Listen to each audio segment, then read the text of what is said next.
आज हम पढ़ेंगे महाराणा राज सिंह। महाराणा राज सिंह का जो कार्यकाल था वो 1652 से लेके और 1680 तक रहा। तो किसी भी राजा के बारे में हम 3 तथ्यों के ऊपर चर्चा करते हैं। पहला, उसका पारिवारिक जीवन या व्यक्तिगत उसका परिचय, उसके संबंध। दूसरा, उसके बारे में हम देखते हैं राजनीतिक वर्चस्व, उसने कोई युद्ध या संधि किया हो तो वो देखते हैं, राजनीतिक वर्चस्व। और तीसरा उसका देखते हैं सांस्कृतिक वर्चस्व। तो ये 3 प्रकार के उसके ऊपर क्वेश्चन आते हैं। तो महाराणा राज सिंह का पहला देखते हैं उनका व्यक्तिगत जीवन। तो उनकी माँ का नाम था जनादे मेड़तिया। कौन सी मेड़तिया? जनादे मेड़तिया। ये राज सिंह मेड़तिया की पुत्री थी। किसकी पुत्री थी? राज सिंह। राज सिंह मेड़तिया, मेड़ता का था ये। इनकी पुत्री थी जनादे मेड़तिया। ठीक है। और याद रखना, महाराणा राज सिंह ने अपनी मां की याद में एक तो जना सागर तालाब बनाया था। कौन सा तालाब बनाया था? और एक जनादे बावड़ी बनाई थी। जनादे बावड़ी। और दूसरा था जना सागर तालाब। ये 2 इनके बारे में याद रखना। ये इन्होंने इनके अपनी माँ की याद में बनाई थी, माँ के लिए बनाया था। जनादे बावड़ी तो नानी धोने के लिए। दरअसल इनका जो पत्नी थी उनका नाम था राम रसदे। क्या नाम था? राम रसदे। राम रसदे ने त्रिमुखी बावड़ी बनाई थी। त्रिमुखी बावड़ी, जिसे अपने जया बावड़ी भी कहते हैं। तो इन दोनों सासू बहुओं के लड़ाई होती चलती रहती थी। तो अपनी बावड़ी में, अपनी तालाब में माँ को नहाने नहीं देती थी। बावड़ियाँ हैं, स्विमिंग पूल होते थे ये। बावड़ियाँ जो हैं पहले की महारानियों के स्विमिंग पूल हुआ करते थे। और जनादे जो बावड़ी थी, जब इन सासू बहू के लड़ाई हो जाती है तो इस बात से ये गुस्से में होता है। राज सिंह बड़ा गुस्सेल किस्म का आदमी था। तो इसने अपनी माँ के लिए अलग ही बावड़ी बना दी। लो आप इस स्विमिंग पूल आपके लिए अलग से। त्रिमुखी बावड़ी या जया बावड़ी। और इसमें 27 सीढ़ियाँ लगी हैं। 9 × 3 27 सीढ़ियाँ लगी है, त्रिमुखी हैं। ठीक है। अच्छा, इसके अलावा इसके पुत्रों की बात की जाए तो 2 पुत्र काम के हैं। एक तो का नाम है कुंवर सुल्तान सिंह। सुल्तान सिंह ये बड़ा खतरनाक किस्म का आदमी था, कुंवर सुल्तान सिंह। कुंवर सुल्तान सिंह को इसने दरबार में भेजा था औरंगजेब के पास में। ठीक है, औरंगजेब के पास में इसी को भेजा था। और इसको 6000 का मनसब दिया था, 6000 का मनसब। और औरंगजेब ने और गयासपुर, डूंगरपुर और बांसवाड़ा, इन तीनों की से जागीर दी थी। एक बड़ा खतरनाक था, जैसे बाप था वैसे बेटा था। दूसरा कायर था, कमजोर किस्म का आदमी था। उसका नाम था जय सिंह। क्या नाम था? जय सिंह। जय सिंह। जय सिंह इनके बाद में राजा बनता है। गुरुजी कुंवर सुल्तान सिंह खतरनाक था तो वो क्यों नहीं बना? अब बताओ, इनमें जो राजा बनाते थे वो कौन बनाते थे? मुगल सम्राट की इच्छा से बनते थे। किसकी इच्छा से? तो मुगल सम्राट कभी भी नहीं चाहेगा खतरनाक आदमी राजा बने। बात समझ आ गया? इसलिए ये नहीं बनता है। तो इसके बारे में, व्यक्तिगत जीवन के बारे में ये देख लो। तीसरा, इसके बारे में व्यक्तिगत जो प्रश्न आता है व्यक्तिगत जीवन के बारे में, इसकी उपाधियों के ऊपर आता है। उपाधि, इनकी 2 उपाधि थी। एक का नाम था विजय कटकातु। कौन सा कटकातु? और एक दूसरी उपाधि थी इनकी हाइड्रोलिक रूलर। कौन सा रूलर? Hydraulic ruler. ये 2 उपाधियां हैं और इनके ऊपर कई बार प्रश्न पूछे जा चुके हैं।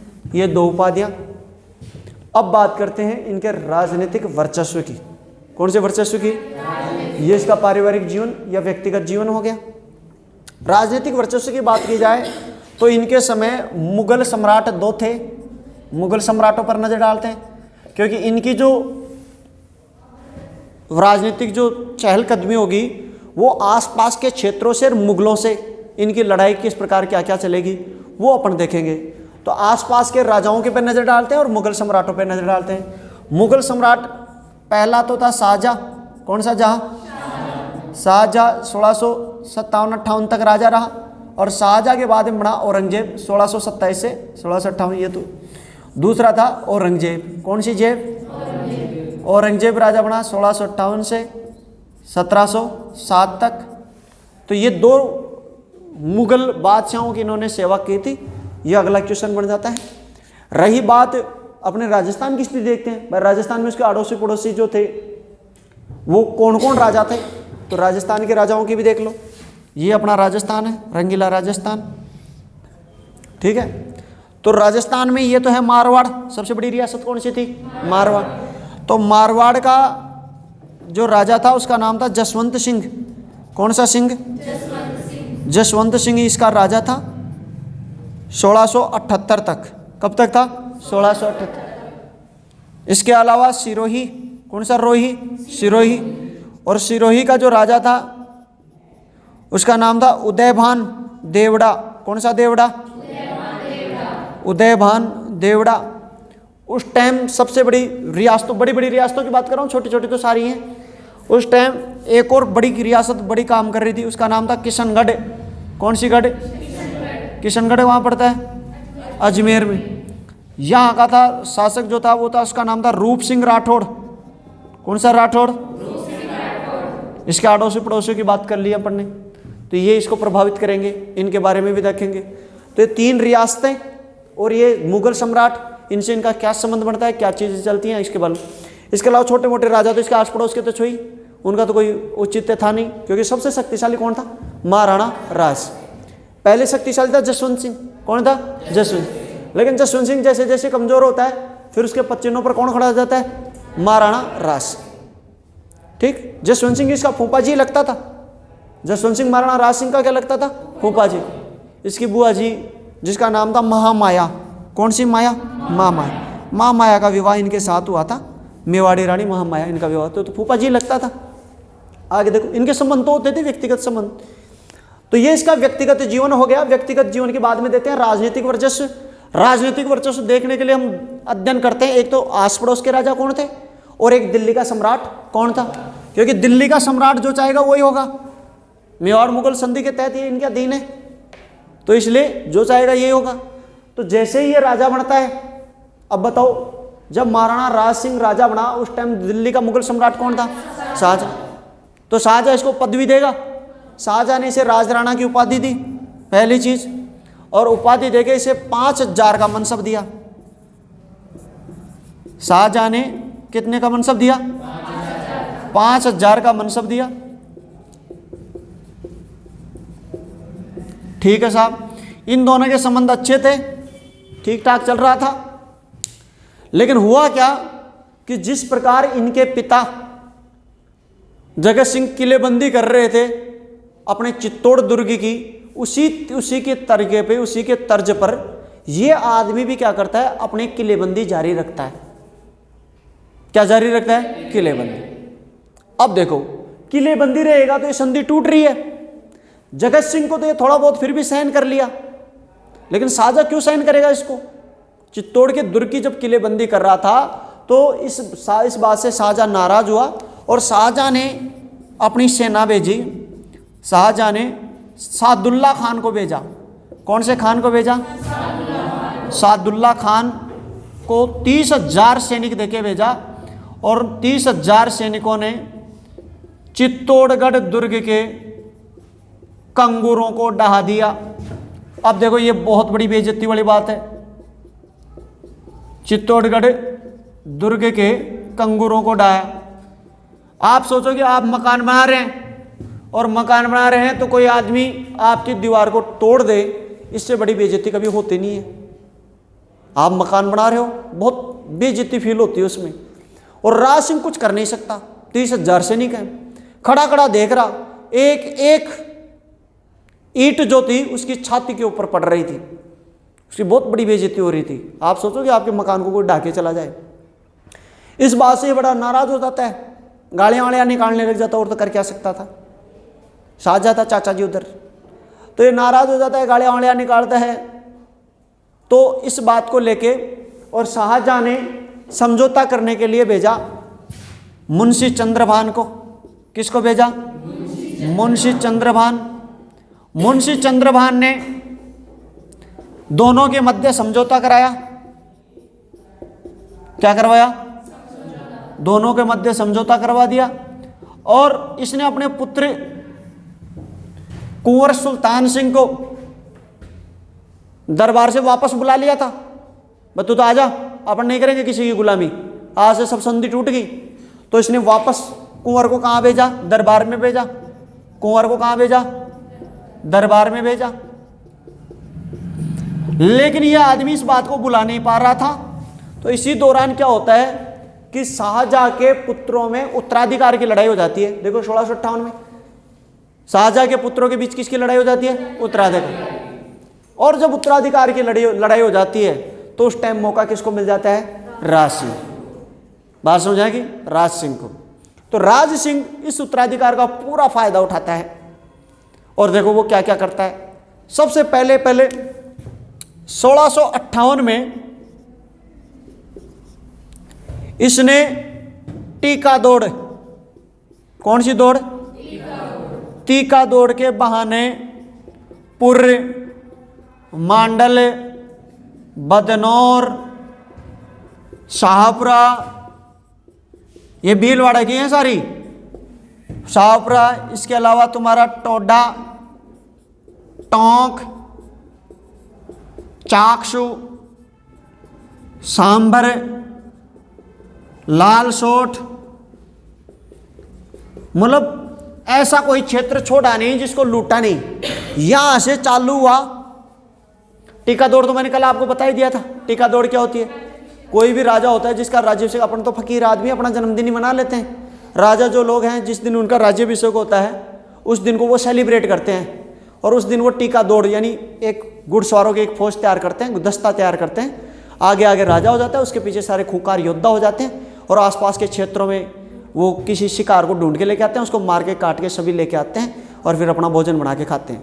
तो इसने इतना शिकार किया कि यहाँ से शिकार करने निकला, यहाँ से जहाजपुर सबको लूटता, सांबर, केकड़ी, ब्यावर सबको लूट लाट के, लालसोट, सांबर, चाटसू लूट के सब जब वापस आया तो एक एक आदमी 100 500 मुर्गे लेके आया। 100-200 तो जिंदे थे, 100-500 को मार लाया और पूरे के पूरे क्षेत्र में लूटपाट मचा दी। ये उस समय ये खुली चेतावनी थी।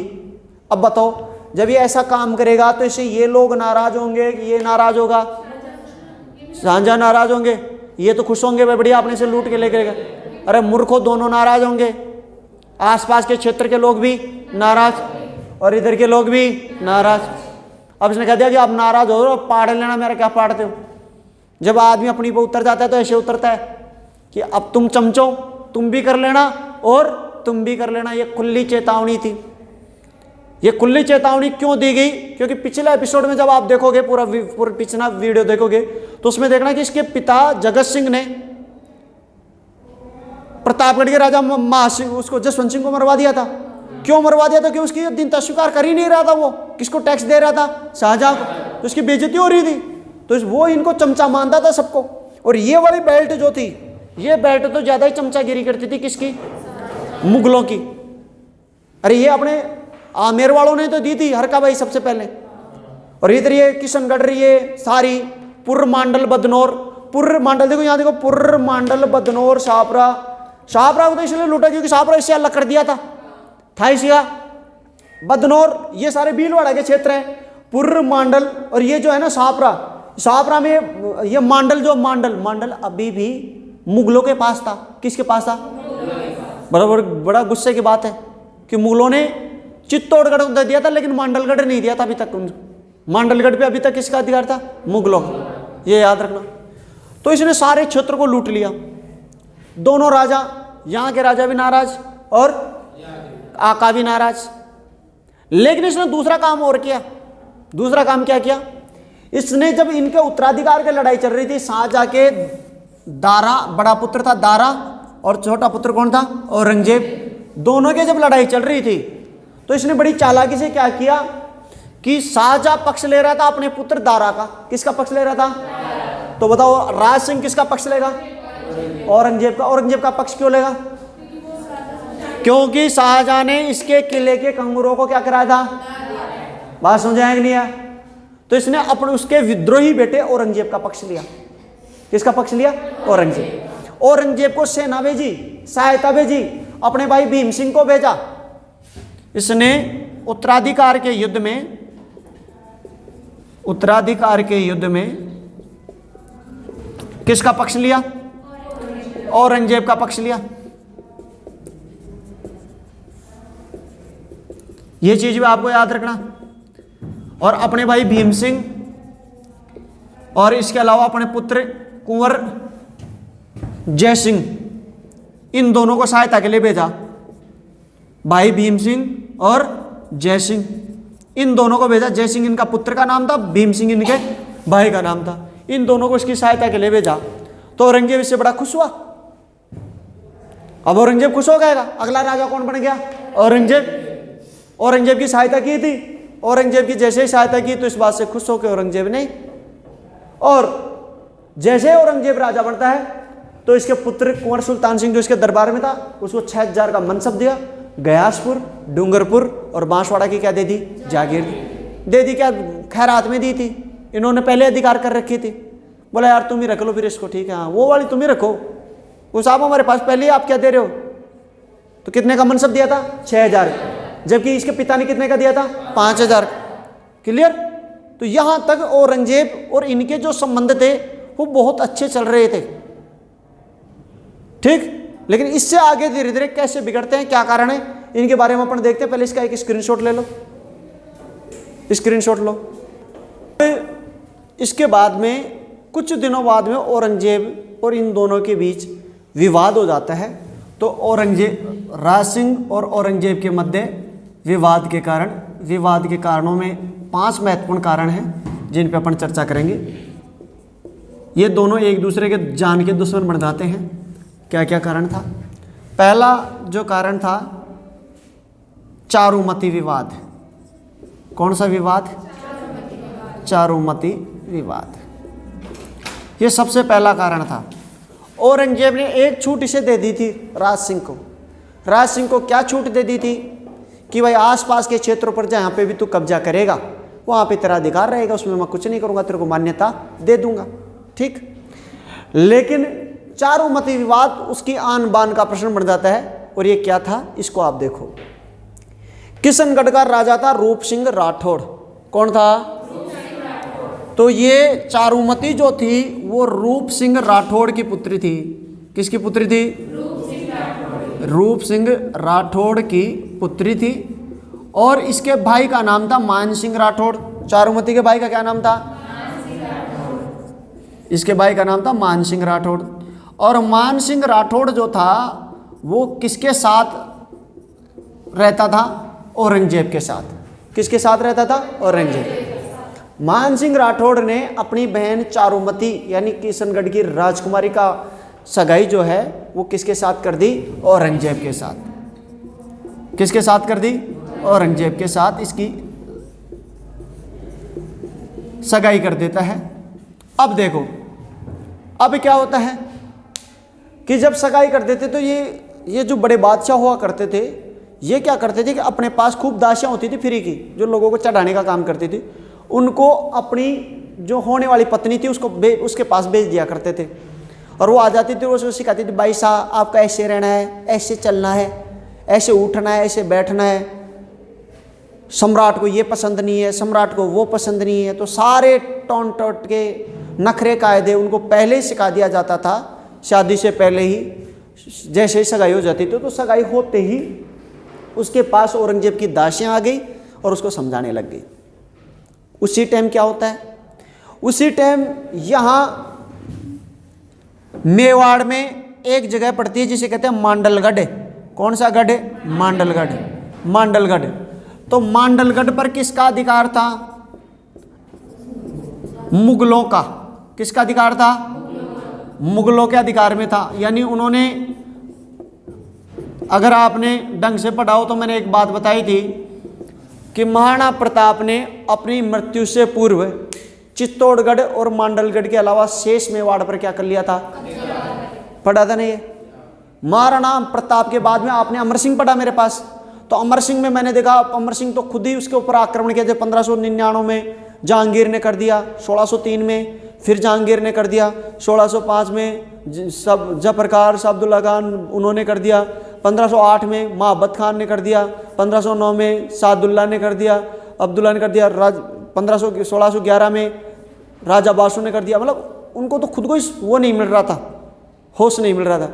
फिर उसके बाद में 1615 में संधि हुई और उसमें आपने एक चीज पढ़ी होगी कि चित्तौड़ का किला वापस सौंप दिया। क्या वापस सौंप दिया?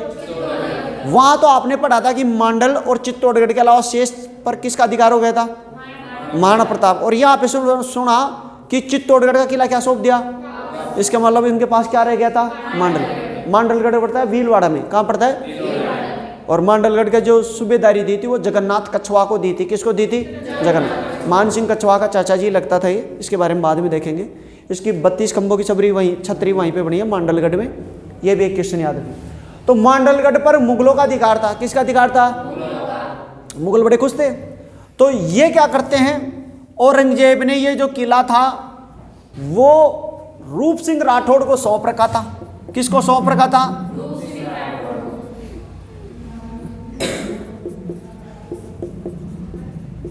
रूप सिंह राठौड़ को इन्होंने सौंप रखा था। अब रूप सिंह राठौड़ भी बेचारा अकेली जान कहाँ रहे, तो खुद तो वहां किशनगढ़ में रहता था, बेटा किसकी चमचागिरी करता था? औरंगजेब की। तो इसने क्या किया, इसका एक भाई था जिसका नाम था राघव सिंह। इसके भाई का क्या नाम था? राघव सिंह। राघव सिंह को इन्होंने कहां नियुक्त कर दिया? मांडलगढ़ का किलेदार नियुक्त कर दिया। कहां का किलेदार नियुक्त कर दिया?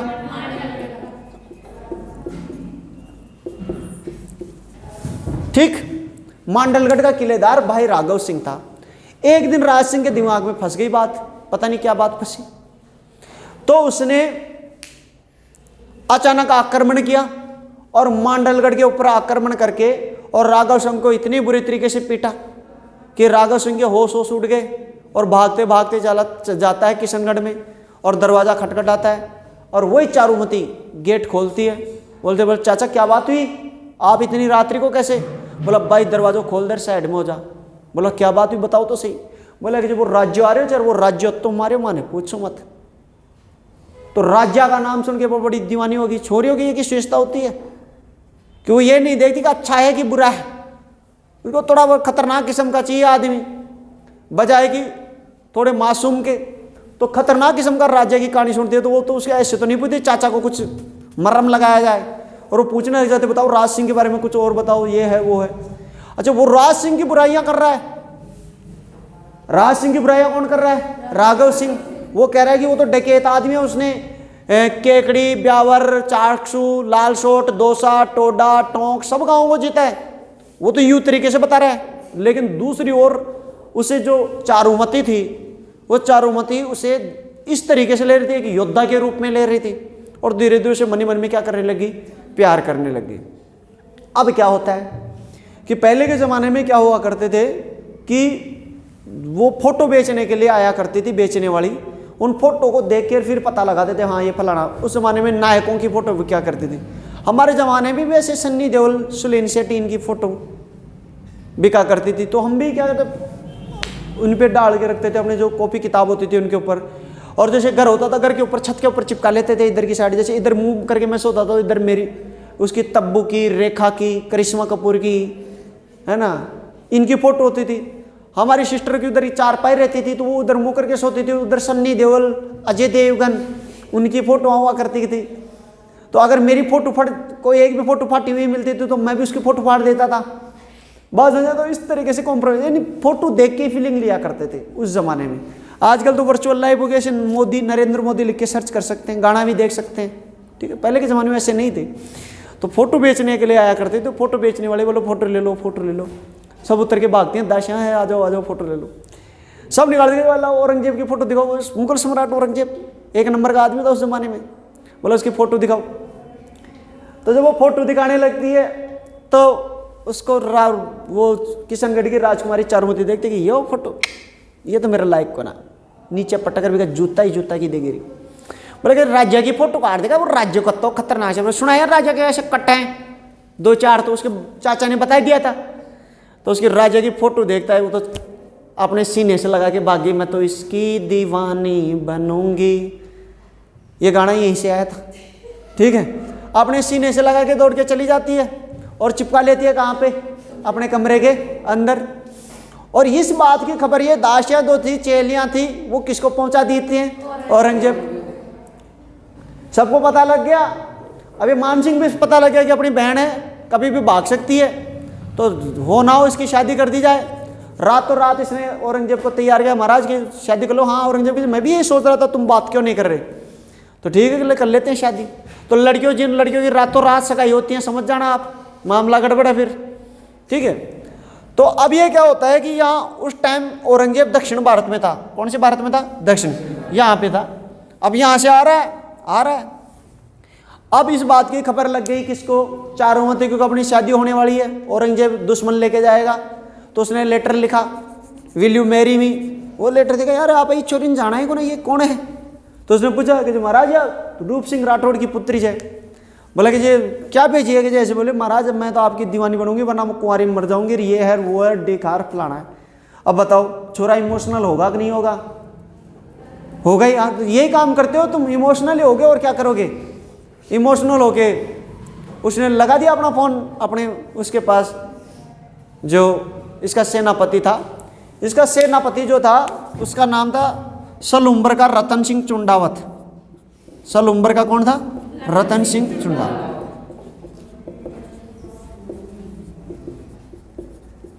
उसकी नई नई शादी हुई थी और उसकी पत्नी का नाम था हाडी रानी सैल कंवर। कौन सी रानी? सैल कंवर उसका नाम था। तो नई नया ब्याह शादी हुआ था, अभी जाके आया था ससुराल से, पत्नी को लेके आया था। और राज सिंह का जैसे फोन आया उसको पता तो लग ही जाता था भाई हाँ क्या मामला चल रहा है उधर। उसने फोन को उल्टा करके रख दिया, साइलेंट कर दिया।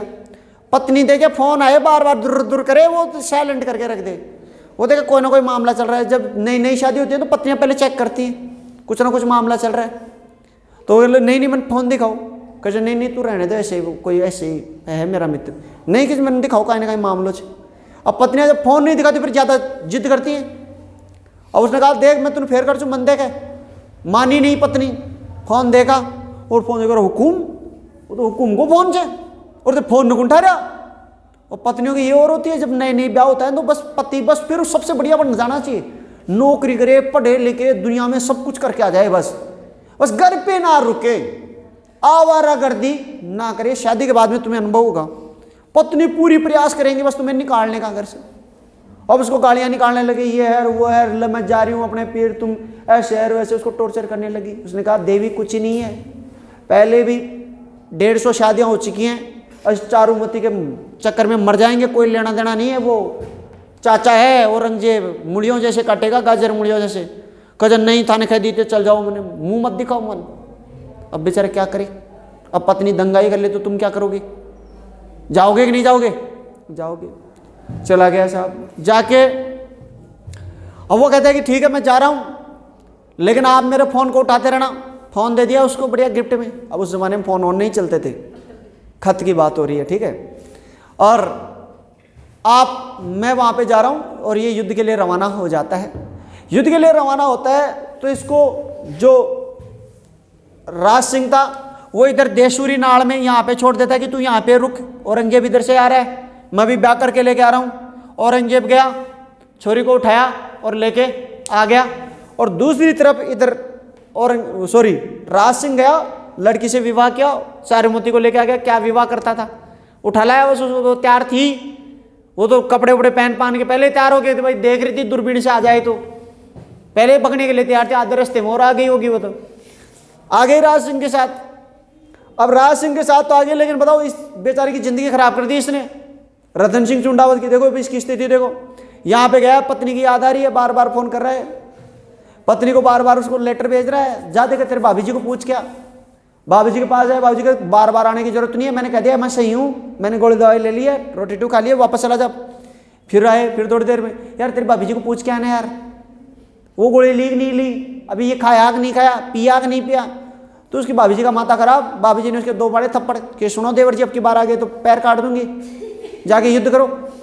हो गया भाई साहब अब की बार तो बता दीजिए, लेकिन अब की बार दरी कुंज जाऊं लो। भाई साहब उसके पीछे लग गया रतन सिंह चुंडावत। रतन सिंह बड़े प्रेमी, पत्नी प्रेमी आदमी होते हैं। उसने कहा भाई ठीक है, तो लास्ट बार जाया, अंतिम बार जाके, और तू बस पत्नी की निशानी लिया। क्या लिया? निशानी। तो निशानी लिया कुछ, फिर मैं उसके बाद में उसको दोबारा नहीं भेजूंगा, लास्ट बार है। हाँ, वो जाता है, उसका जो दूत था बोला भाभी जी मेरे को मारने की जरूरत नहीं, सुन लो मेरी बात, दूर से सुन लो, मेरे को सिर्फ निशानी दे दो, आज के बाद में कभी नहीं आऊंगा। भाभी जी ने कहा निशानी चाहिए कि जहाँ, नहीं मानेगा कि नहीं मानूंगा भाभी जी, निशानी तो लेके जाऊंगा, बैठो भी निशानी लेके आती हूँ। भाभी जी अंदर जाती है, सहल कर और अपना सर काट के ला के थाली में और परोस देती है किसको? अब साहब इस पे मेघराज मुकुल की एक कविता है जिसका नाम है सेनानी। क्या नाम है? मेघराज मुकुल एक कविकार हैं, इनकी कविता का क्या नाम है? सेनानी।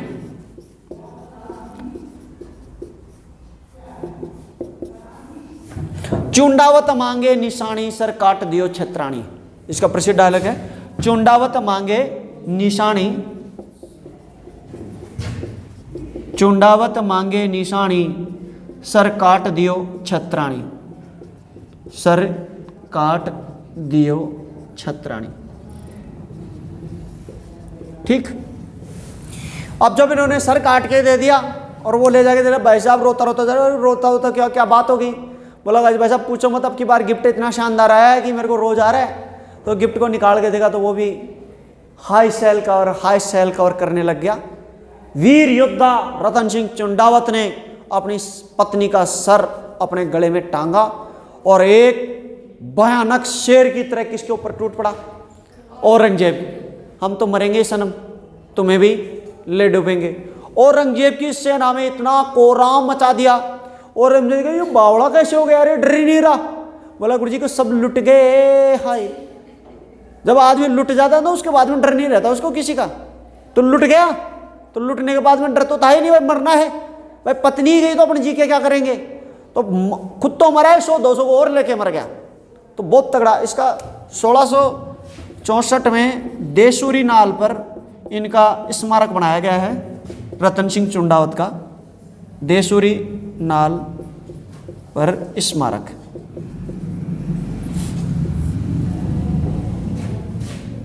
सहल कौर ने सर काट कर दिया था। क्या काट के दिया था? सर काट कर निशानी दी, निशानी के रूप में भेजा। तो यहाँ की जो छत्राणियां हैं वो इतनी वीर होती हैं कि अपना सर काट कर निशानी के रूप में भेज देती हैं। तो मेघराज मुकुल की एक कविता है। तो ये चारुमती को उठा लेता है और चारुमती से ब्याह कौन करना चाहता था? औरंगजेब। अब ये बताओ औरंगजेब की बेइज्जती हुई कि नहीं हुई? तो औरंगजेब की सबसे बड़ी बेइज्जती थी। ये एक कारण था औरंगजेब का विवाद का। पहला कारण समझ में आ गया, एक कारण। इसके बाद में देखो कारणों की श्रृंखला बढ़ती जाएगी। चारुमती विवाद पहला कारण है, ठीक। इसमें लिखना पुत्री चारुमती, चारुमती पुत्री रूप सिंह राठौड़ की, भाई मान सिंह राठौड़, औरंगजेब की सगाई मांडलगढ़, इस तरीके से। दूसरा इनका जो औरंगजेब से विवाद का कारण था वो था 1669 औरंगजेब का मूर्ति तोड़ो आदेश। देखो हालांकि औरंगजेब की इस जगह बहुत जगह कट्टर आलोचना भी होती है, हाँ है भी, सही भी, आलोचना होनी भी चाहिए कि भाई उन्होंने जो औरंगजेब ने मूर्ति तोड़ी थी, धर्म विरोधी आदमी था, ढीका फलाना, काफ़ी चीज़ें होती हैं। लेकिन इसमें एक पॉइंट जो आपको ध्यान रखना है, औरंगजेब ने उन्हीं मूर्तियों को तोड़ने का आदेश दिया था जो मुगलों के आने के बाद में स्थापित हुई थी। किसके आने के बाद में? मुगलों के आने के बाद में। हालांकि तोड़ी तो सभी समय की गई, जब आदेश की पालना होती है तो एग्जैक्ट कभी भी आदेश पालना नहीं होता, तो सभी समय की तोड़ी गई। लेकिन उन्होंने आदेश ये दिया था कि जब हम आए उसके बाद में हम, क्योंकि इनका जो संस्थापक था बाबर, इनका जो परदादा शरदादा बाबर था, उसने जिहाद का नारा दिया था। कौन सा नारा? धर्म युद्ध का नारा दिया था। भाई हम धर्म की रक्षा के लिए आए हैं। फिर धर्म की रक्षा के लिए आए हैं तो फिर यहाँ पे मूर्तियां स्थापित क्यों हो रही है? तो उसने मूर्ति तोड़ने का आदेश दिया था 1669 में। और जब मूर्तियां तोड़ी गई तो वृंदावन से 2 मूर्तियां लेके आई। एक मूर्ति का नाम था, तो इसमें 2 गोसाई लोग थे। एक का नाम था दामोदर दास, क्या नाम था? दामोदर दास।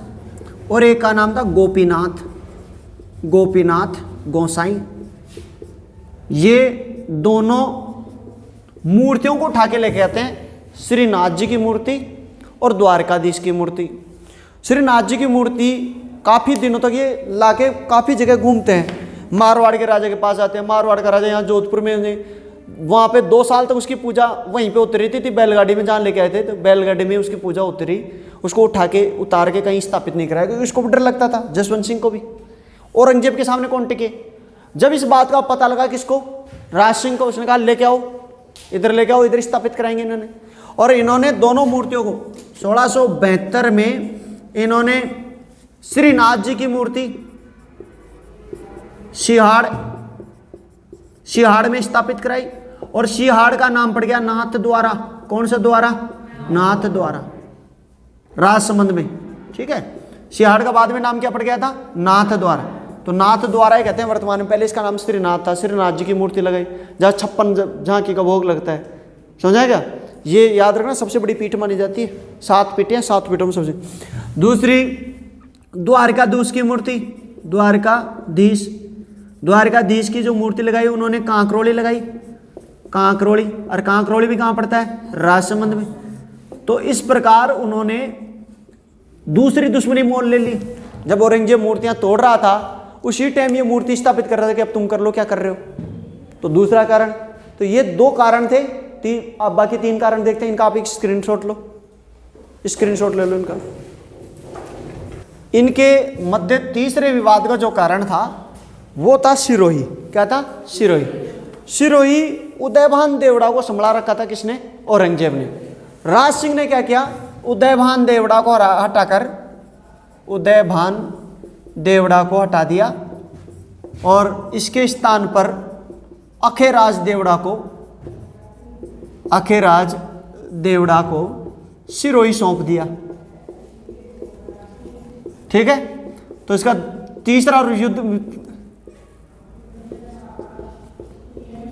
तीसरा ये कारण था। चौथा कारण देखो, चौथा कारण क्या था? चौथा कारण था मेवाड़, मारवाड़, या जिसे अपन कहते हैं मेवाड़ का सिसोदिया राठौड़ गठबंधन। सिसोदिया राठौड़ गठबंधन, ये तीसरा इसका, चौथा इनके बच्चे मध्य जो विवाद था इसका कारण था। ये क्या था इनका गठबंधन? देखो मेवाड़, तो ये मेवाड़ है ही। मेवाड़ का राजा तो कौन था? राज सिंह। मारवाड़ है ही। मारवाड़ का राजा कौन था? जसवंत सिंह की 1678 में मृत्यु हो गई। कब मृत्यु होगी? 1678। ये देखा है यहाँ पे, 1678 में मृत्यु होगी। जब इसकी मृत्यु हुई तो इसका कोई बेटा जीवित नहीं था। तो इसकी 2 पत्नियां गर्भवती थी। एक का नाम था जशकौरी, एक का नाम था नारूकी। तो इनकी मृत्यु के 6-7 महीने बाद में दोनों पत्नियों ने एक एक बच्चे उत्पन्न हुए उनके। एक का नाम था दलथम्बन और एक का नाम अजीत सिंह। दलथम्बन और अजीत सिंह को औरंगजेब ने बंदी बना लिया। कैसे? जैसे ये छूट छाट के आए, तो जब ये भाग के आए तो कोई भी इनको शरण देने के लिए तैयार नहीं था। तो ये भाग के आते हैं किसके पास? राज सिंह के साथ, क्योंकि औरंगजेब से सामना करने की हिम्मत किसकी थी? राज सिंह। राज सिंह इन्हें शरण देता है और राज सिंह ने अजीत सिंह और दुर्गादास राठौड़ को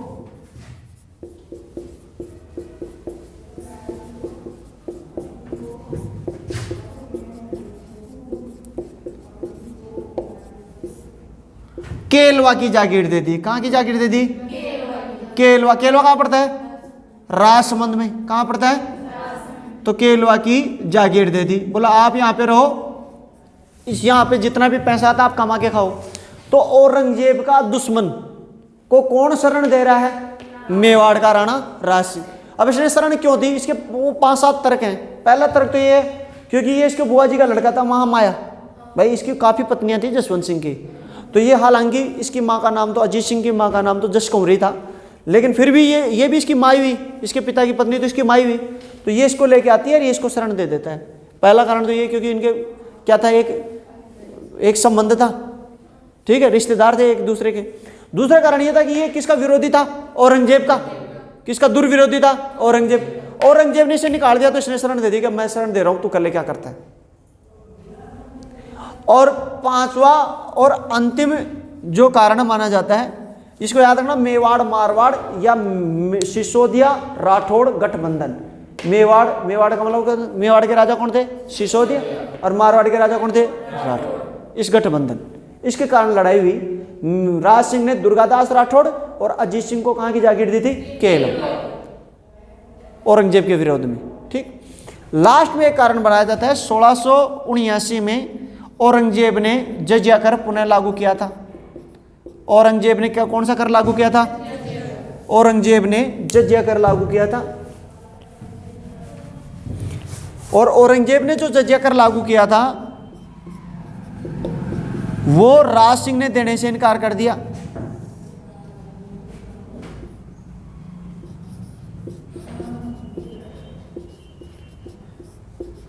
जजिया कर देने से इनकार। गुरुजी जजिया कर क्या होता है? तो देखो, जो भी गैर इस्लामिक जनता है उसकी रक्षा के लिए जो कर लिया जाता है उसे क्या कहलाता है? जजिया। ये जो मुसलमान आए थे, मुस्लिम आक्रांता जो शासक थे, उनका एक कर था जजिया कर। जजिया कर क्या था कि जैसे मान लो कोई इस्लामिक जनता है तो इस्लामिक जनता की इस्लाम रक्षा करे वो तो चलता है, लेकिन हम आपकी रक्षा फ्री में क्यों करें? इस्लामिक राजा ये मानते थे हिंदू जनता से, भाई हम आपकी फ्री में रक्षा क्यों करें? तो इसके बदले वो जो कर लेते थे वो क्या कहलाता था? जजिया। क्लियर? तो ये कर होता था। तो ये जजिया कर इन्होंने इस पे दोबारा लगाया। तो याद रखना, औरंगजेब ने पुनः जजिया कर कब लगाया था? 1679 में। मूर्ति तोड़ो अभियान कब चला था? 1669 में। चारुमती विवाद कब हुआ था? 1660 में। समझा क्या? तो ये सारी चीजें आपको कहीं ना कहीं आपको याद रखनी है। तो इन्होंने जजिया कर देने से इनकार कर दिया और इन्होंने इसके लिए खत भी लिखा था। ठीक है, हालांकि सर जादूनाथ सरकार है वो ऐसा मानते हैं कि ये खत इनके द्वारा नहीं लिखा गया था, बल्कि छत्रपति शिवाजी के द्वारा लिखा गया था। किसके द्वारा लिखा गया था? छत्रपति। अब जो भी हो, तर्क हो, लेकिन ये भी एक कारण माना जाता है। तो ये 5 कारण थे कि औरंगजेब और इनके मध्य इतना तनाव हो चुका था कि औरंगजेब का ये दुर्विरोधी था। औरंगजेब की ये मूल विशेषता थी कि औरंगजेब कभी भी अपने शत्रु को छोड़ता नहीं था, ऐसी मौत देता था किसी को पता भी नहीं लगती थी। तो ये कुंभलगढ़ जा रहा था राजसमंद में, तो इनकी मृत्यु हो जाती है 1680 में। कुंभलगढ़ जाते समय कहाँ जा रहा था? कुंभलगढ़ के किले में जा रहा था। कुंभलगढ़ कहाँ पड़ता है? राजसमंद में। और रास्ते में इनकी मृत्यु हो जाती है ओड्डा गांव में। कौन सा गांव में? ओड्डा गांव में इनकी मृत्यु हो जाती है। आज भी नहीं पता कि कैसे मृत्यु हुई, लेकिन इनकी मृत्यु जहर से हुई थी। और आप भी समझ सकते हो कि जहर किसके द्वारा दिया गया होगा और किस प्रकार छल के द्वारा उनकी शहादत हुई। तो ये इसके बारे में ये आपको ध्यान रखना है। तो ये देखते हैं, ये हो गया इसका पूरा पॉलिटिकल कैरियर, जिसे अपन कहते हैं राजनीतिक वर्चस्व। ये पहला शासक था जो मुगलों के सामने खुलकर जिसने टक्कर ले ली। तो मुगलों से टक्कर लेने वाला पहला, भाई संधि के बाद में, किसके बाद में? संधि के बाद। संधि से पहले तो इनके दादा परदादा ने तो ली थी, लेकिन संधि के बावजूद इन्होंने जो मुगल शासक था उससे खुलकर जो विद्रोह किया था, खुलकर जो सामने किया था, वो कौन था? राज सिंह। आप इसका भी अब देखते हैं इसके सांस्कृतिक वर्चस्व। तो सांस्कृतिक वर्चस्व के ऊपर 2-4 चीजें और हैं। 2 तो मैंने आपको बता दिया। एक तो इन्होंने कांकरौली में द्वारकाधीश का मंदिर, एक दूसरा मैंने अभी आपको बताया श्रीनाथ जी का सिहाड़ में या नाथ द्वारे मंदिर। एक तीसरा इन्होंने सांस्कृतिक वर्चस्व में अगर तीसरा देखें तो इन्होंने अंबा माता का मंदिर बनाया था। कौन सी माता का? अंबा माता का मंदिर बनाया 1664 में उदयपुर में। इसके अलावा उन्होंने जनासागर तालाब और जनादे बावड़ी, ये दो का निर्माण करा अपनी माँ के लिए। पहले मैंने बता दिया आपको, जनादे तालाब ये अपनी वहाँ उदयपुर में हैं दोनों। अच्छा, तीसरा इसके अलावा एक और याद रखना, इन्होंने राजसमंद झील का निर्माण कराया। कौन सी समंद झील का निर्माण किया? राजसमंद झील। ये आपको याद रखना, ये 1662 से लेके और 76 तक 14 वर्षों तक इसका निर्माण हुआ था। पहली बात तो यह रखना। और इस पे 3 नदियों का जड़ आता है, गोताके। कौन सा ताके? गोताके, यानी गोतमी, ताल और केलवा। गोतमी ता यानी ताल, के यानी केलवा, इन 3 नदियों का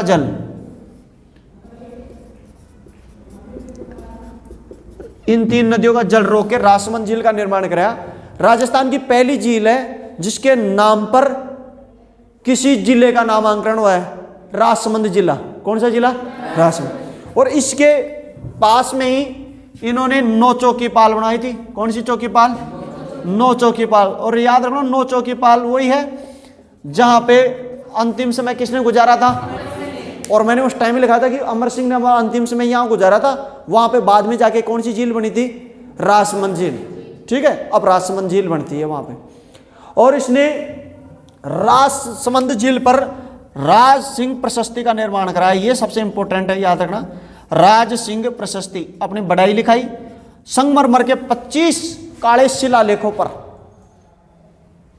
शिलालेखों पर संस्कृत भाषा में। कौन सी भाषा में?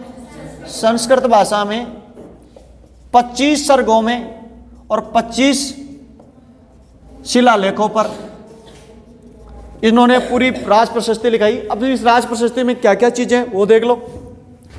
एक तो बप्पा रावल से लेके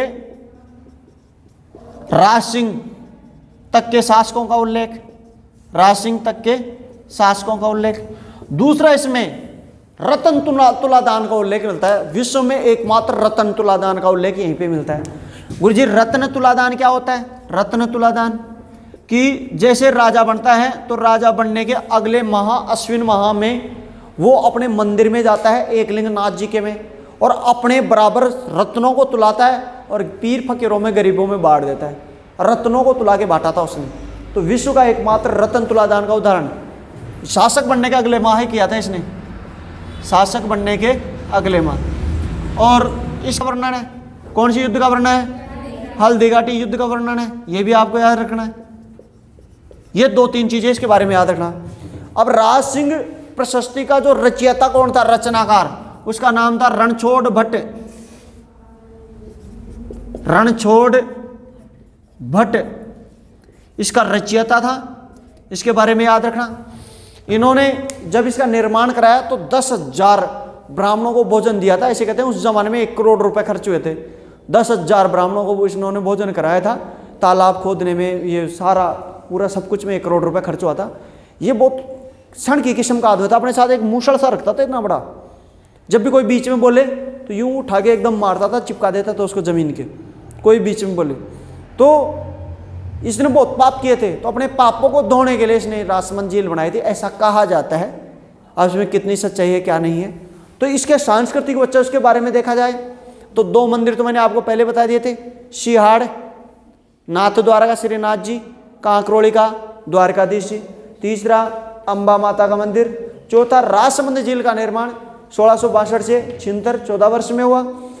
गोतमी, ताल और केलवा 3 नदियों के हैं। इसके पास ही 9 चौकी पहाड़ है और 9 चौकी पहाड़ पर राज सिंह प्रशस्ति लिखी है संस्कृत भाषा में 25 सर्गों पे 25 शिलालेखों में।